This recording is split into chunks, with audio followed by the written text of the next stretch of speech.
နေ့စဉ်သုံးဝင်တဲ့အင်္ဂလိပ်စကားစုများ What nonsense ဘာဒီများကြောင်တောင်နေလဲအတိပ္ပယ်မရှိတဲ့စကားတွေပါလား Don't be ridiculous အတိပ္ပယ်မရှိတဲ့အပြုအမူအပျော်မျိုးမလုပ်ပါနဲ့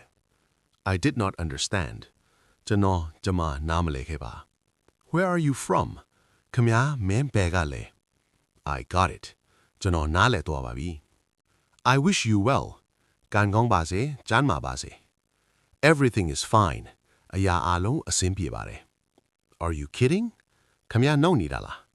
Good morning မင်္ဂလာနံနက်ခင်းပါ I dropped in casually ကျွန်တော်ခဏတာဝင်လဲတာပါ God bless you ဖယားသခင်ကောင်းချီးပေးပါစေ I do not understand ကျွန်တော်နားမလည်ဘူး Whatever he says is not true သူပြောတာဘာပြောမမှန်ဘူး Do you speak English ခမည်းအင်္ဂလိပ်လိုပြောတတ်လား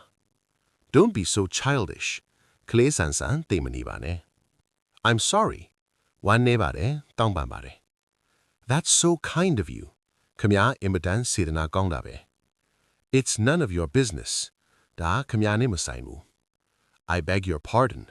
ခွင့်လွှတ်ပါဒါမှမဟုတ်ကျေးဇူးပြုပြီးထပ်ပြောပေးပါ It's all yours အကုန်ခမည်းအတွက်ပါ How disgraceful အင်မတန်ရှက်စရာကောင်းတာပဲ I'm at the office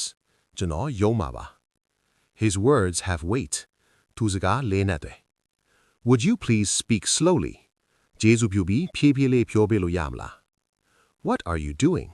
ခမည်းဘာလုပ်နေတာလဲ